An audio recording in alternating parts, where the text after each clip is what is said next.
اعوذ باللہ من الشیطان الرجیم بسم اللہ الرحمن الرحیم الحمدللہ رب العالمین الصلاۃ والسلام علی اشرف الانبیاء والمرسلین وعلی آلہ الطیبین الطاہرین بسم اللہ الرحمن الرحیم قال رسول اللہ صلی اللہ علیہ وآلہ وسلم تنکح المرأۃ علی اربع علی مالہا وعلی دینہا وعلی جمالہا وعلی حسبہا فعلیکا بذات الدین۔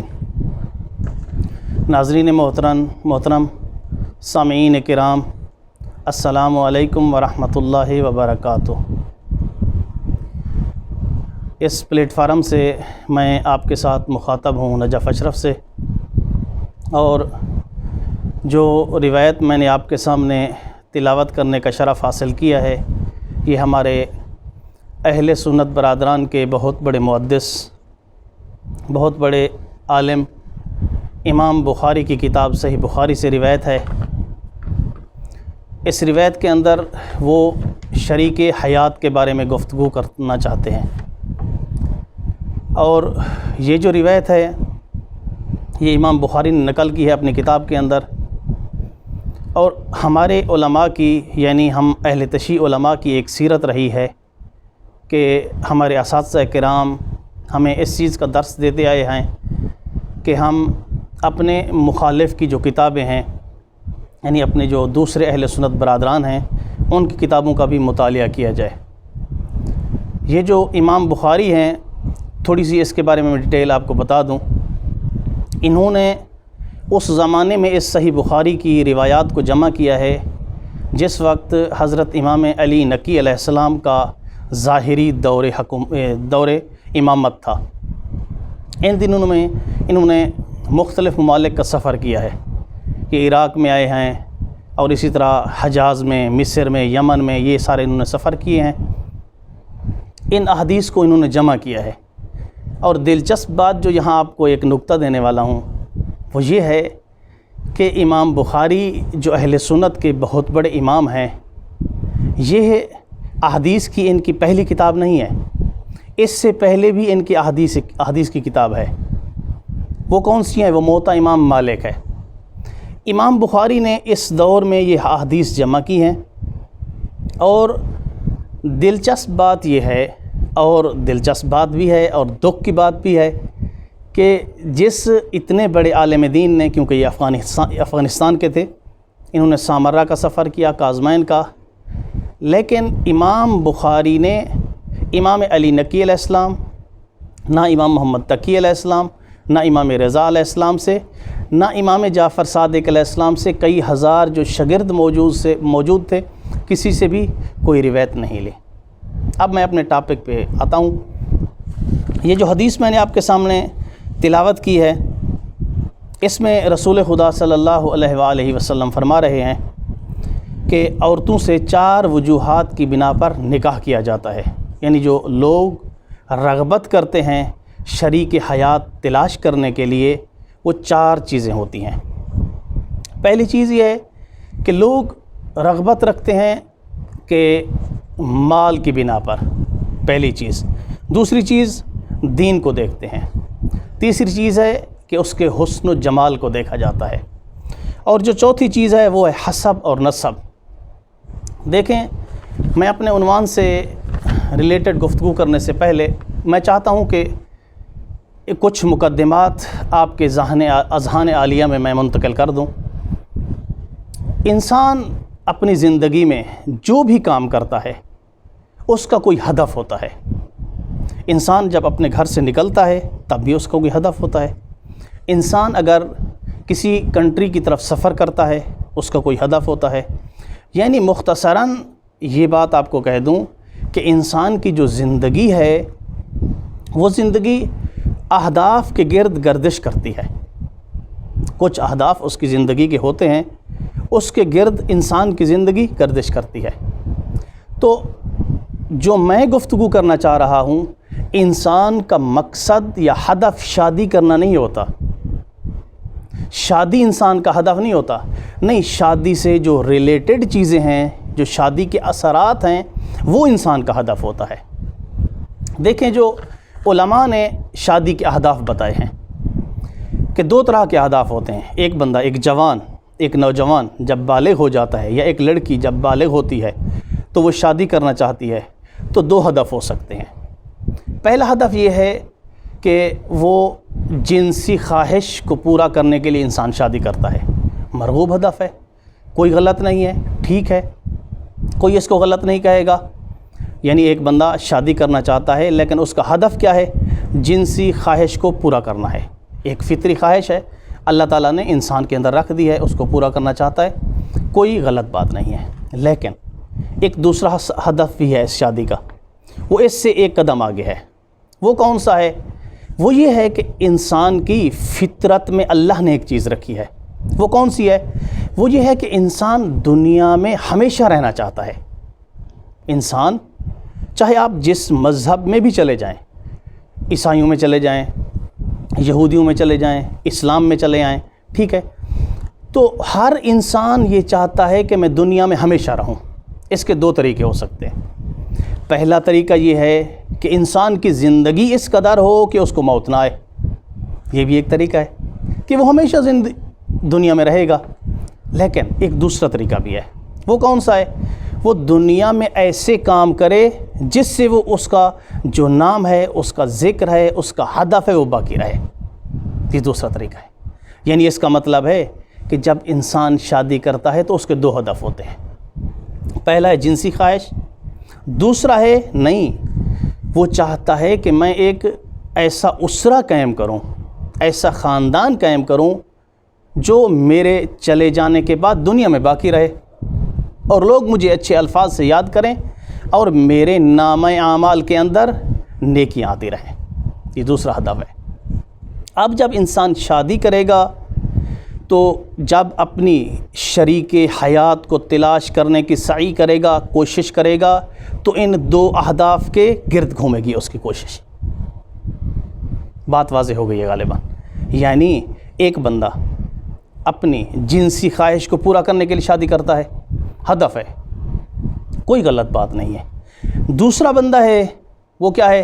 وہ کہتا ہے کہ میں ایک ایسا اسرہ قائم کروں، ایسا خاندان، ایسی فیملی، ایسا معاشرہ، یا معاشرے کو کچھ ایسے افراد دوں جو کہ متدین ہوں. اب دونوں اہداف ہیں. اب جب وہ شریک حیات کی تلاش کرے گا تو ان دونوں اہداف کو اپنے سامنے رکھے گا اور شریک حیات کی تلاش کرے گا. اب آپ خود عاقل ہیں، بالغ ہیں، سوچ سکتے ہیں کہ جو جنسی خواہشات کے لیے ایک رشتہ طلب کرتا ہے، اس کی کوشش کرتا ہے، اس کو تلاش کرتا ہے، تو وہ کہیں جا کے بھی شادی کر سکتا ہے، اس کا یہ ہدف پورا ہو جائے گا. لیکن جو دوسرا بندہ ہے، وہ جس کا ہدف ایک خوبصورت، ایک حسین معاشرہ قائم کرنا ہے، اس کو ہر جگہ پہ رشتہ وہ نہیں کر سکے گا. کیوں؟ کیونکہ اس نے اپنے بچوں کو ایک ماں عطا کرنی ہے. اور بعض لوگ سوچتے ہیں کہ میں جب بچے میرے پیدا ہو جائیں گے، ان کی ولادت ہو جائے گی، میں اس کے بعد ان کی پرورش کا سوچوں گا. میرے پاس دولت ہے، میرے پاس پیسہ ہے، میں فلاں کالج میں ان کو داخلہ دلوا دوں گا، وہ ایک اچھے انسان بن جائیں گے. اگرچہ صحیح سوچ ہے لیکن اس میں خامیاں ہیں. بچے کی جو پرورش ہے وہ ماں کے شکم سے شروع ہوتی ہے، نہ کہ ماں کی گود سے شروع ہوتی ہے. اب یہ جو دوسرا بندہ ہے جس نے ایک اسرہ دینا ہے معاشرے کو، اس نے سب سے پہلے یہ سوچنا ہے کہ میں نے اپنے بچوں کو ایک متدین ماں دینی ہے. یعنی جس کے شکم کے اندر میرے بچے کی کیا ہوگی، گروتھ ہوگی، تو صاف ظاہر ہے وہ ایک متدین خاتون تلاش کرے گا، ایک متدین لڑکی تلاش کرے گا. اب ہم آگے اس حدیث کی طرف آتے ہیں اور میں کوشش کروں گا کہ اس حدیث کو بھی اپنے اس 2 جو ہدف بیان کیے ہیں اس کے گرد اس کو جو ہے نا آپ کو سمجھانے کی کوشش کروں. اب حدیث کے اندر کیا ہے؟ رسول خدا فرما رہے ہیں کہ عورتوں کے ساتھ 4 وجوہات کی بنا پر نکاح کیے جاتے ہیں. سب سے پہلا کیا ہے؟ یعنی لوگ جس چیز کو پسند کرتے ہیں نکاح کرنے کے لیے، شریک حیات تلاش کرنے کے لیے، لوگوں کے مزاج کو بتایا ہے رسول خدا نے. بتایا کہ لوگ کس طرح کا مزاج رکھتے ہیں، لوگ کیا چاہتے ہیں، لوگوں کا رجحان کس طرف ہے، لوگ کس چیز کو پسند کرتے ہیں، یہ کہنا چاہ رہے ہیں رسول خدا صلی اللہ علیہ وسلم۔ یعنی مولا فرماتے ہیں کہ لوگ 4 وجوہات کی بنا پر شادی کرنا چاہتے ہیں عورتوں کے ساتھ۔ پہلا یہ ہے کہ مال دے کے کرتے ہیں، یعنی کیا دیکھتے ہیں مال میں؟ دیکھا کہ فلاں لڑکی ہے، اس کا والد انتہائی پیسے والا ہے، لائن لاڈ ہے، اب اس سے شادی کروں گا۔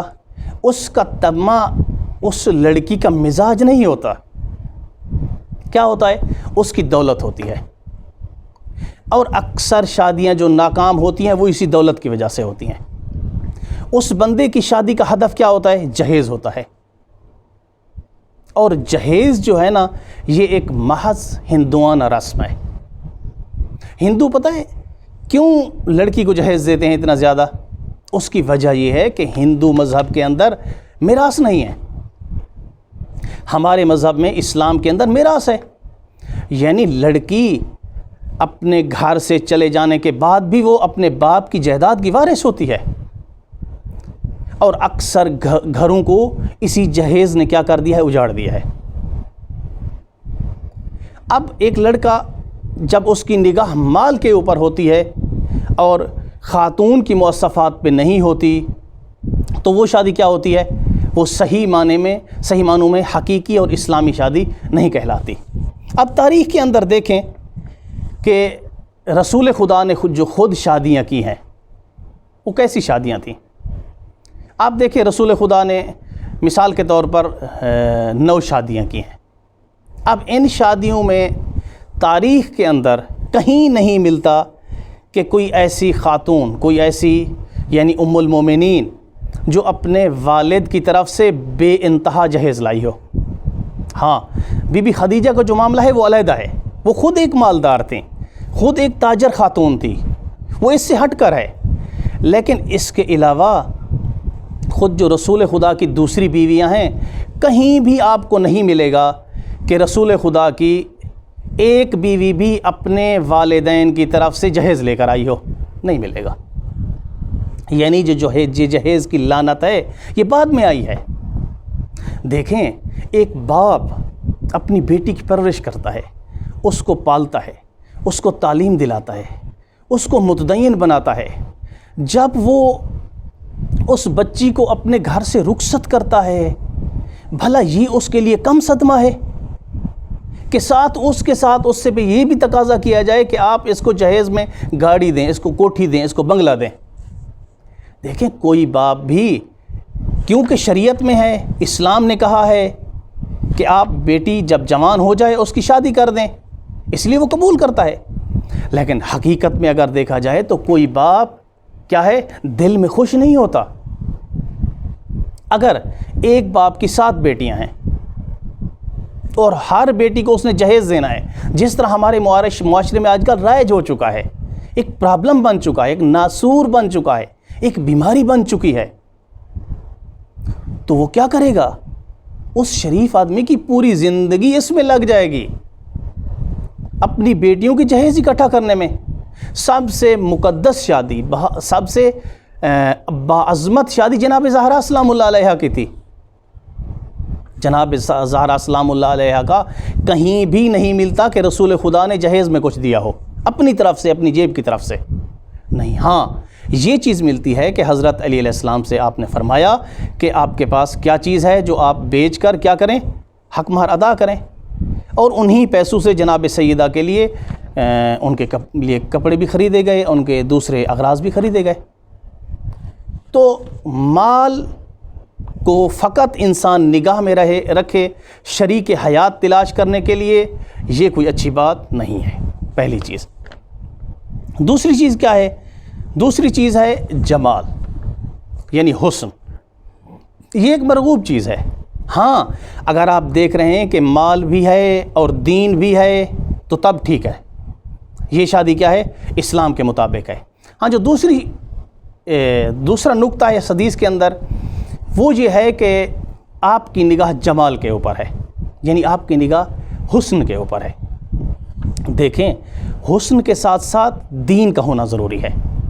اگر آپ فقط اس لڑکی کے، اس خاتون کے حسن کی طرف دیکھ رہے ہیں، اس کے پاس دین نہیں ہے، جس طرح عام طور پر ہمارے کالجز میں ایسا ہوتا ہے کہ پہلی نگاہ میں کسی لڑکی کو دیکھا اور پھر چلے گئے، جا کے استخارہ کرنا شروع کر دیا۔ استخارہ کسی چیز کا حل نہیں ہوتا۔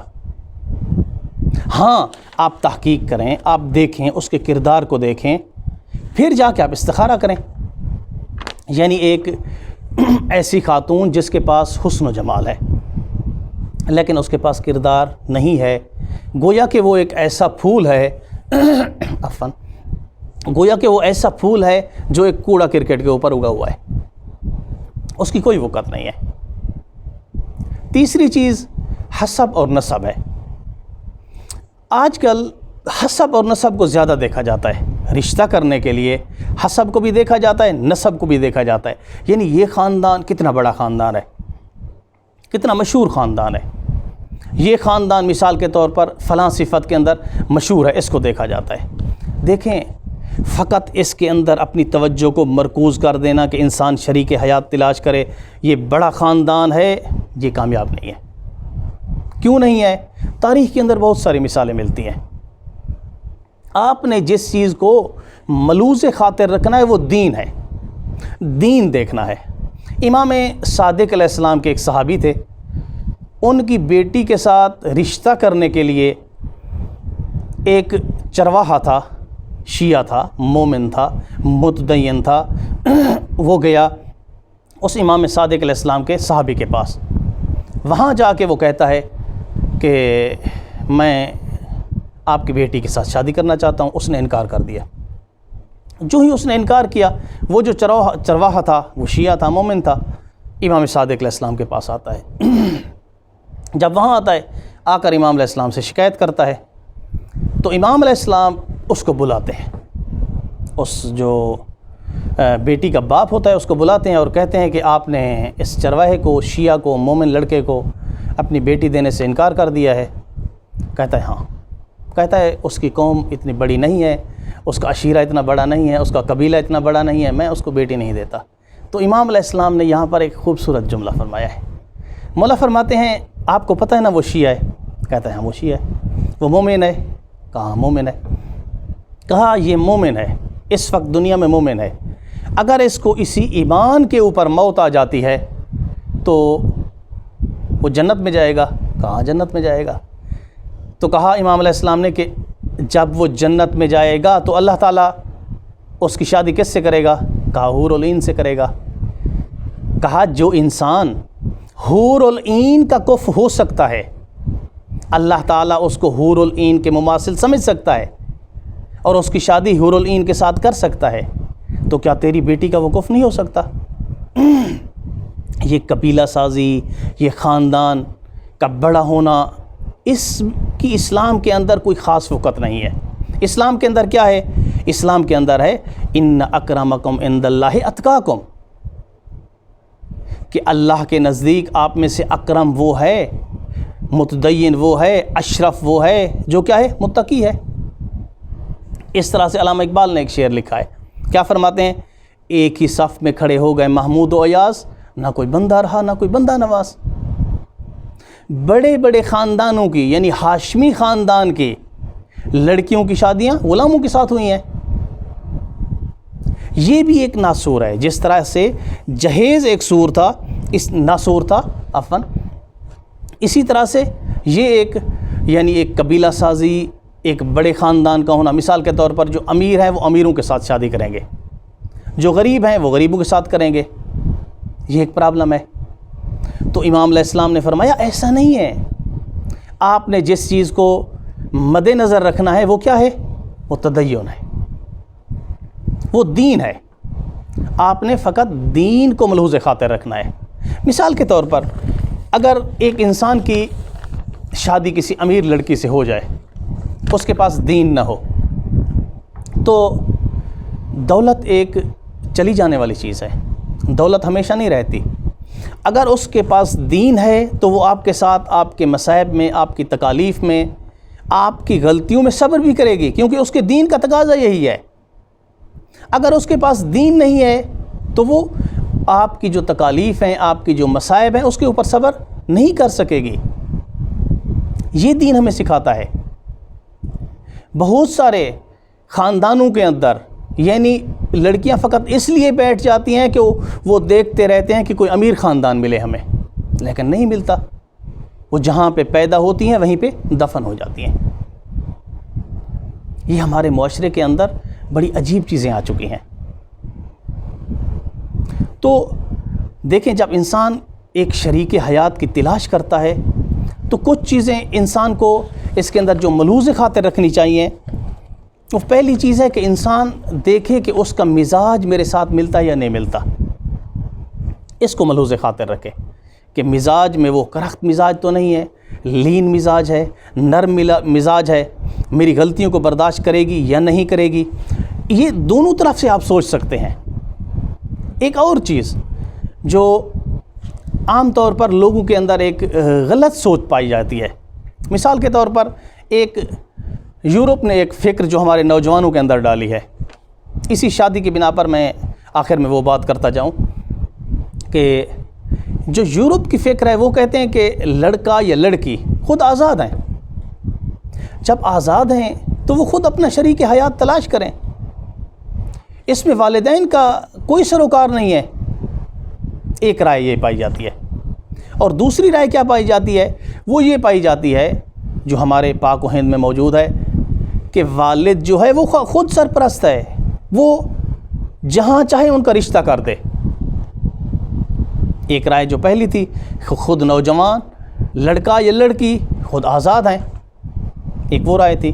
دوسری رائے ہے کہ نہیں، جو ولی ہے وہ کیا ہے؟ آزاد ہے، وہ جہاں چاہے اپنی بیٹی کا رشتہ کر دے، جہاں چاہے اپنے بیٹے کا رشتہ کر دے۔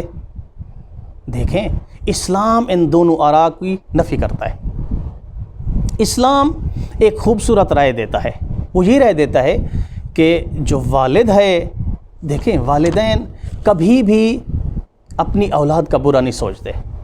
بہت سارے والدین آپ نے دیکھے ہوں گے جنہوں نے اپنی جانیں اپنی اولاد کے اوپر نچھاور کر دی ہیں۔ تو اسلام نے جو نقطہ نگاہ دیا ہے ولی ہونے کی نسبت سے، وہ یہ ہے کہ مثال کے طور پر لڑکی کی رضا بھی ہو اور والد کی رضا بھی ہو۔ کیوں یہ رائے دی ہے اسلام نے؟ اس کی وجہ یہ ہے کہ جو نوجوان ہوتا ہے اس کے اندر جذبات ہوتے ہیں، وہ جب بھی فیصلہ کرتا ہے جذبات کے ساتھ فیصلہ کرتا ہے۔ اگر ان کے جذبات کے ساتھ والدین کا تجربہ بھی شامل کر دیا جائے تو ایک اچھا انتخاب ہو سکتا ہے۔ یعنی مطمع کلام، خلاصہ کلام یہ ہے کہ جب انسان کوئی شریک حیات تلاش کرے تو فقط اپنے جذبات کو نہ دیکھے بلکہ اپنے بزرگان کے تجربے کو بھی سامنے رکھے۔ اس کے لیے خوبصورت جو مثال میرے سامنے ذہن میں آ رہی ہے وہ علی علیہ السلام کی ہے۔ وقت کے امام ہے مولا کائنات، لیکن جناب سیدہ سلام اللہ علیہا کی وفات کے بعد، کی شہادت کے بعد جب آپ نے شادی کرنا چاہی تو جناب عقیل جو آپ کے بڑے بھائی تھے ان سے مشورہ کیا ہے۔ اگرچہ علی علیہ السلام کے وہ ولی نہیں تھے، ان کے پاس ولایت نہیں تھی، کچھ بھی نہیں تھا، اس کے باوجود بھی اس سے کیا کیا ہے؟ مشورہ کیا ہے۔ یعنی شادی کے معاملے بھی انسان کو کیا کرنا چاہیے؟ مشورہ کرنا چاہیے۔ یہ ایک اسلام ایک بہترین رائے دیتا ہے۔ جب انسان کا اپنا جذبہ اور والدین کا تجربہ شامل ہو جائے گا تو یقینی بات ہے کہ وہ شادی اسلامی شادی کہے گی اور یقیناً ایک کامیاب شادی ہوگی۔ والحمدللہ رب العالمین۔